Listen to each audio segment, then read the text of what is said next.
যথাযথভাবে তাদেরকে করতে হবে। আসুন আমরা সিরাতের আয়নায় বিশ্বনবীর জীবনী থেকে দেখি তিনি কিভাবে হিউম্যান রিসোর্সকে ম্যানেজ করতেন। যদি আপনাদের সময় হয় দু একটা উদাহরণ দিয়ে আজকে আমি আমার আলোচনার বিদায় নিব। হবে সময় হবে কয়েক মিনিট? হ্যাঁ, শান্ত থাকবেন তো? শান্ত থাকবা? হ্যাঁ ঠিক আছে। এই ধাক্কার মধ্যে ঢুকছে, এবার মজা বুঝতেছে তো? হ্যাঁ মানা করছিলাম না? ঠিক আছে, টের পাও। হ্যাঁ ঠিক আছে। যে আওয়াজ করবে আমি ওকে দেখতেছি, কে কে আওয়াজ করে দেখতেছি। শেষ কথা, শেষের দিকে চলে আসছি। বিশ্ব ইসলাম কিভাবে হিউম্যান রিসোর্সকে ম্যানেজ করতেন, মজার কথা আছে কয়েকটা, বলে বিদায় নিব। বিশ্বনবী কিভাবে এই মানব সম্পদকে ম্যানেজ করতেন। বিশ্বনবী he was a very good talent hunter, চৌকস ট্যালেন্ট হান্টার ছিল। কার মধ্যে কি ট্যালেন্ট আছে দেখলেই বুঝে ফেলতেন। সুবহানাল্লাহ পড়বেন না? কি নবী আমরা পেয়েছি। He was a very good talent hunter. আমার নবী তিনি চৌকস ট্যালেন্ট হান্টার ছিলেন। কার মধ্যে কি প্রতিভা বের করতেন, ওই প্রতিভাকে ইসলামের কল্যাণে কাজে লাগাতেন। সুবহানাল্লাহ বলেন। যাকে যেই জায়গায় সেট করলে ভালো হবে তাকে ওই জায়গায় সেট করতেন। কয়েকজন সাহাবীর জীবনী শোনাই। আবু মাহজুরা রাদিয়াল্লাহু তাআলা আনহু, মক্কার মুয়াজ্জিন, আগে ছিল মুশরিক, পরে হয়েছেন মুমিন। উনি কিভাবে মুমিন হইলেন এই ঘটনাটা একটু আপনাদের শোনাতে চাই। তো আপনাদের তো সময় নাই হাতে, সময় আছে? এই জেনজি শেষ করে দিল আজকের প্রোগ্রামটা। 1 ঘন্টা ধাক্কা ধাক্কি করে কেমনে দাঁড়ায় আছে আমি বুঝলাম না।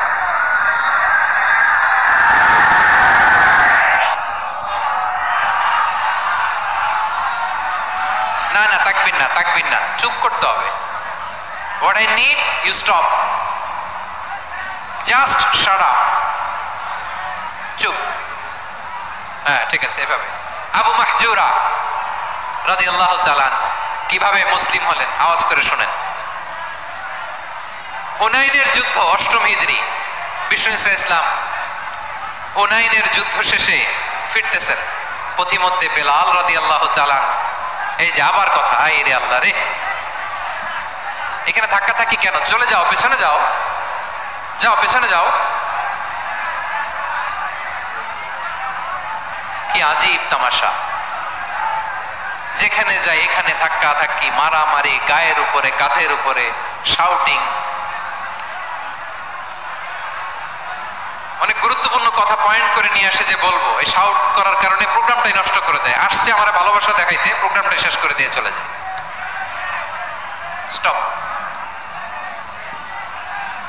আবার কথা বল, স্টপ। হুনাইনের যুদ্ধে 8ম হিজরি, কত হিজরি সবাই বলেন না একটু, কত হিজরি? 8ম হিজরিতে হুনাইনের যুদ্ধে রাসূল সাল্লাল্লাহু আলাইহি ওয়াসাল্লাম ফিরে আসতেছেন মদিনায়। পথিমধ্যে বেলাল রাদিয়াল্লাহু তাআলা আনহু আযান দিচ্ছেন। কি দিচ্ছেন? তো পাশে ছিল মুশরিকদের একটা পল্লী, কিছু মুশরিক তরুণ, কিছু অমুসলিম কিশোর, তারা আযানকে ব্যঙ্গ করতেছে। আমাদের বাংলায় মুখ ভেঙ্গানো বলে আর কি।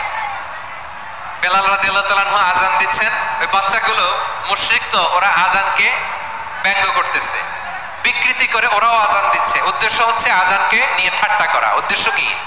ঠাট্টা করা। ব্যাপারটা মনে কষ্ট পাওয়ার মতো ব্যাপার না? কিন্তু বিশ্বনবী ওইখানে দেখেন কি খুঁজলেন। বিশ্বনবী খেয়াল করলেন অমুসলিম কিশোরদের মধ্যে থেকে একটা কিশোরের গলাটা বড় দরাজ গলা, কণ্ঠটা বড় সুন্দর।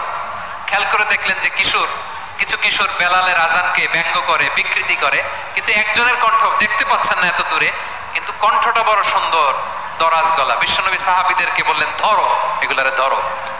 সবগুলারে ধরে বিশ্বনবী সামনে আনা হলো। ওরা হাঁটু গেড়ে বসলো। বিশ্বনবী বললেন, তোমাদের মধ্যে কে যেন ব্যঙ্গ করে আযান দিচ্ছিল, তার গলাটা বড় উঁচু, গলার বেসটা বড় মজবুত, মেলোডিয়াস, সুমধুর কণ্ঠ। কে?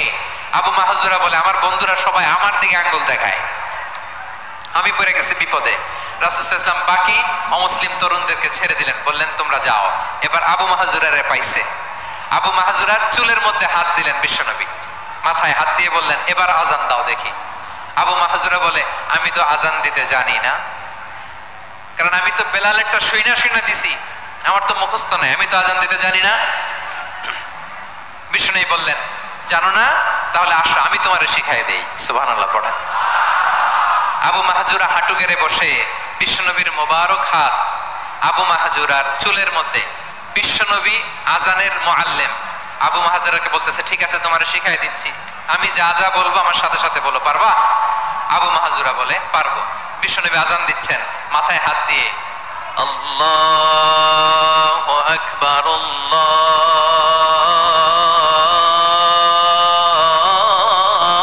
আল্লাহু আকবার। আবু মাহজুরা এই বাক্যটা পড়লেন। বিশ্বনবী দ্বিতীয় বাক্য পড়তে আরম্ভ করলেন, আল্লাহু আকবার,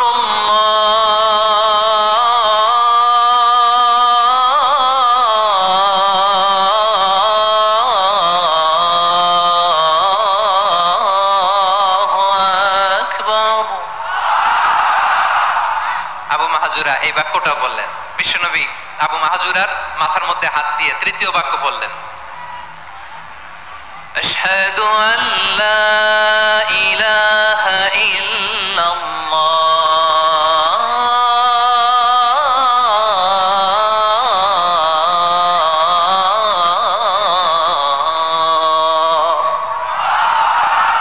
আবু মাহজুরা তৃতীয় বাক্য বললেন। বিশ্বনবী একটা বাক্য পরে আবু মাহজুরা পরে, বিশ্বনবী পরে আবু মাহজুরা পরে। আবু মাহজুরা কিন্তু অমুসলিম, মুশরিক। আবু মাহজুরা বলে, এক একটা বাক্য পড়ি আমার কলিজাটা গলে ঠান্ডা হয়ে যায়। এতদিন মোহাম্মদকে গালি দিতাম, এখন মোহাম্মদ আমার মাথায় যখন হাত রাখছে আমার সারা শরীর ঠান্ডা হয়ে গেছে। বিশ্বনবী আজান শিখাচ্ছেন, একটা একটা বাক্য পড়ে আবু মাহজুরাও পড়ে, বিশ্বনবী পড়ে আবু মাহজুরাও পড়ে। পুরো বাক্যগুলো যখন শেষ, আজান শেষ, আবু মাহজুরাও যখন পুরো আজান করলেন, আবু মাহজুরা বললেন, এতদিন মোহাম্মদের চেহারা দেখলে আমার ঘৃণা লাগতো, আজ থেকে মোহাম্মদের চেহারার চেয়ে প্রিয় চেহারা আমার কাছে নাই।